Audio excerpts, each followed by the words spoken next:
नमस्कार, म डाक्टर सुरेन्द्र अर्याल। म नेपाल सरकारका विभिन्न सेवा समूह र विभिन्न तहमा 21 वर्ष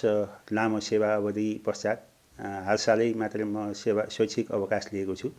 सेवानिवृत्त भएको छु। यसै अवधिमा मैले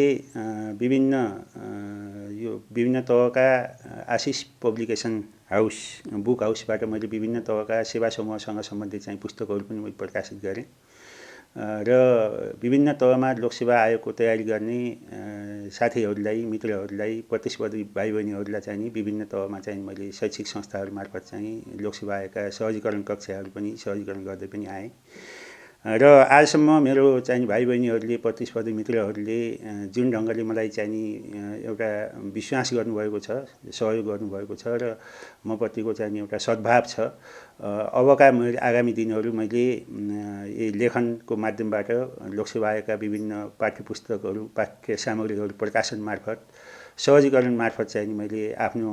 राष्ट्र सेवा अनौपचारिक रूपमा यो ढङ्गले चाहिँ गर्ने मैले प्रतिबद्धता जनाउन चाहन्छु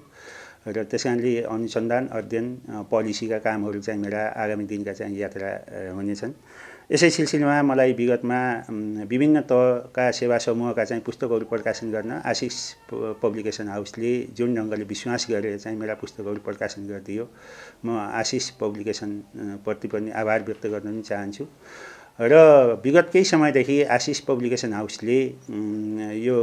सामाजिक उत्तरदायित्व अन्तर्गत चाहिँ नि केही ज्ञानवर्धक कुराहरू, पठनीय सामग्रीहरू प्रकाशन गर्ने सिलसिलामा यसले साना साना भिडियो क्लिपहरू बनाएर यससँग सम्बद्ध विज्ञहरूका चाहिँ नि भनाइहरू र उहाँहरूको ज्ञान चाहिँ सेयर गर्ने चाहिँ जमर्को गरिरहेको छ। यसको लागि म आशिष पब्लिकेसन हाउसलाई त्यो ढङ्गले पनि एउटा सोसियल रेस्पोन्सिबिलिटीको काम जुन गरिरहेको छ त्यसको लागि पनि आशिष पब्लिकेसन हाउसलाई म विशेष धन्यवाद दिन चाहन्छु र यसै सिलसिलामा मलाई आशिष पब्लिकेसन हाउसले क्रमशः लोकसेवा आयोगका यो अध्ययन पाठ्यक्रमसँग सम्बन्धित चाहिँ विषयवस्तुहरू जुन मैले सहजीकरण गर्ने विषयवस्तुहरू मेरो ज्ञानको चाहिँ नि रुचिको हिसाबले म त्यो क्षेत्रको विद्यार्थीको नाताले जस्तो म अहिले मेरो पिएचडी इकोनोमिक्समा भएको नाताले अर्थशास्त्रसँग सम्बन्धित विषयहरू, अकाउन्टिङ अडिटिङसँग सम्बन्धित विषयहरू, पब्लिक फाइनान्ससँग सम्बन्धित विषयहरू जुन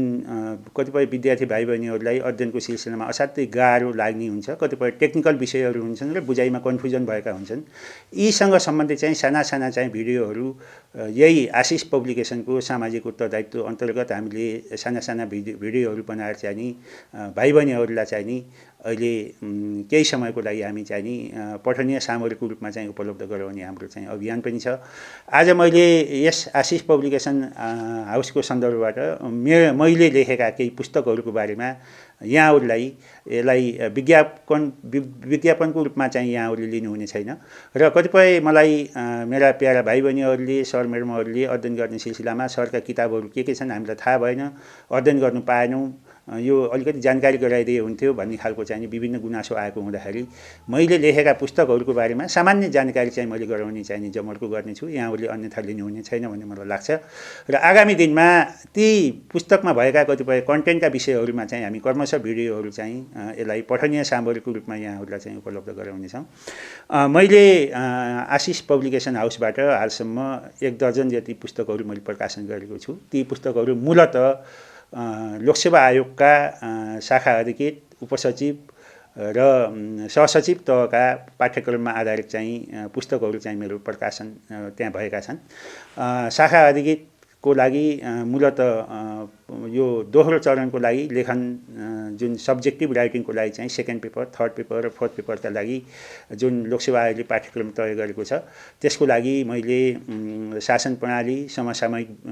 विषय जुन तेस्रो पेपर छ र सेवा समूहसँग सम्बन्धित विषय चौथो पेपर छ त्यसका पुस्तकहरू चाहिँ मैले आशिष पब्लिकेसनबाटै प्रकाशन मैले गरेको छु र तिनी नेपाली मिडियममा भए, नेपाली माध्यममा भए र तिनीहरूको अङ्ग्रेजी माध्यम अहिले प्यारा भाइ बहिनीहरूले अङ्ग्रेजी माध्यममा पनि जहाँ तिनी भएको हुँदाखेरि सरले अङ्ग्रेजी भर्सनको किताब पनि दिनु पर्यो भनेको कारणले गर्दाखेरि मैले यसलाई अङ्ग्रेजी माध्यममा यो गभर्नेन्स सिस्टम कन्टेम्पोरेरी इस्युज र यसलाई चौथो पेपरको रूपमा मैले चाहिँ पब्लिक सर्भिस नलेज बुस्टरको रूपमा चाहिँ मैले त्यसलाई चाहिँ यहाँहरू समक्ष चाहिँ पस्केको छु। आशिष पब्लिकेसनले यी पुस्तकहरू चाहिँ बजारमा उपलब्ध गराएको छ। यहाँहरूले त्यसमा भएका कमी कमजोरीहरू छन् भने अथवा यसलाई अध्ययन गर्नुहुनेछ र त्यसमा भएका चाहिँ पृष्ठपोषणहरू दिनुहुनेछ र आगामी दिनमा म सेवानिवृत्त भएपछि केही समय अब धेरै मैले पुस्तकको लागि चाहिँ दिन पाउने हुँदाखेरि भएका कमी कमजोरीहरूलाई सुधार्ने र पूर्णता दिने चाहिँ मैले प्रतिबद्धता पनि मैले व्यक्त गर्न चाहन्छु। त्यसै गरी मैले उपसचिव सहसचिवको लागि भनेर प्रथम पत्रको लागि लोकसेवा आयोगले तयार गरेको पाठ्यक्रममा आधारित एउटा पुस्तक जुन मैले सामूहिक रूपमा चाहिँ पब्लिकेसन भएको छ त्यसको नाम छ यो शासन प्रशासन व्यवस्थापन सार्वजनिक सेवा र विकास भनेर अलि ठुलो साइजको चाहिँ पुस्तक मैले प्रकाशन गरेको छु। त्यो पुस्तक किन अलि ठुलो आकारको भयो भन्दाखेरि चाहिँ नि त्यसले उपसचिव र सहसचिवको चाहिँ प्रथम पत्रका चाहिँ सबै विषयवस्तुहरू चाहिँ मैले समेट्ने कोसिस गरेको छु। पूर्णता त कुनै पनि न मानिसमा हुन्छ न प्रकाशनमा हुन्छ न पुस्तकमा हुन्छ,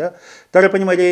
सकेसम्म पाठ्य सामग्री चाहिँ सबै कभरेज गर्ने चाहिँ जमर्को गर्दाखेरि अलिकति ठुलो आकारको चाहिँ पुस्तक भएको छ। यसलाई पनि अझै मैले समृद्ध बनाउने र आगामी दिनमा यहाँहरूको माया सद्भाव र पृष्ठपोषणको आधारमा चाहिँ यसलाई चाहिँ पूर्णता दिने चाहिँ मैले प्रतिबद्धता जनाउन चाहन्छु। त्यसै गरी मैले हालसालै मात्र चाहिँ नि उपसचिवको लागि प्रशासन सेवा अन्तर्गतको सामान्य प्रशासन समूह र राजस्व समूहको लागि चाहिँ छुट्टाछुट्टै पाठ्यक्रम चाहिँ नि लोकसेवा आयोगले चाहिँ तयार गरेको छ। त्यसैको लागि प्रशासन नामक र राजस्व नामक चाहिँ नि दुईवटा पुस्तक चाहिँ हालसालै प्रकाशन गरेको छु र आशिष पब्लिकेसनले यसलाई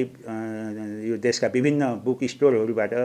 यसलाई चाहिँ नि डिस्ट्रिब्युसनको व्यवस्था मिलाएको छ र यहाँ मलाई लाग्छ मेरा आत्मीय मित्रजनहरू पाठकवर्गहरू प्यारा भाइ बहिनीहरूले चाहिँ नि यी सामग्रीहरू चाहिँ नि लाई आफ्नो अनुकूल हेरेर चाहिँ नि त्यसलाई चाहिँ नि उपयोग गर्नुहुनेछ, अध्ययन गर्नुहुनेछ र त्यसमा भएका राम्रा पक्षहरूको लागि पनि मलाई पृष्ठपोषण दिनुहुनेछ। कमी कमजोरीहरू छन् भने त्यसलाई औँल्याइदिनु हुनेछ र आगामी दिनमा मैले यहाँहरूलाई यिनै लेखनको माध्यमबाट अध्ययनको माध्यमबाट अध्यापनको माध्यमबाट मैले चाहिँ यहाँहरूको चाहिँ नि करियर प्रवेशदेखि लिएर करियरको व्यक्ति विकासका कुराहरूमा मैले एउटा सानो भए पनि इँटा थप्ने चाहिँ नि मौका प्राप्त गर्नेछु भन्ने मलाई चाहिँ नि अपेक्षा गरेको छु र यसको लागि मलाई यहाँसम्म जुन सहयोग गर्ने विश्वास गर्ने र मलाई हौसला दिने सम्पूर्णप्रति म हार्दिक आभार व्यक्त गर्न चाहन्छु, कृतज्ञता व्यक्त गर्न चाहन्छु र हार्दिक धन्यवाद दिन चाहन्छु। सम्पूर्णमा मैले अहिलेलाई यति नै भने र आगामी दिनमा मेरा साना साना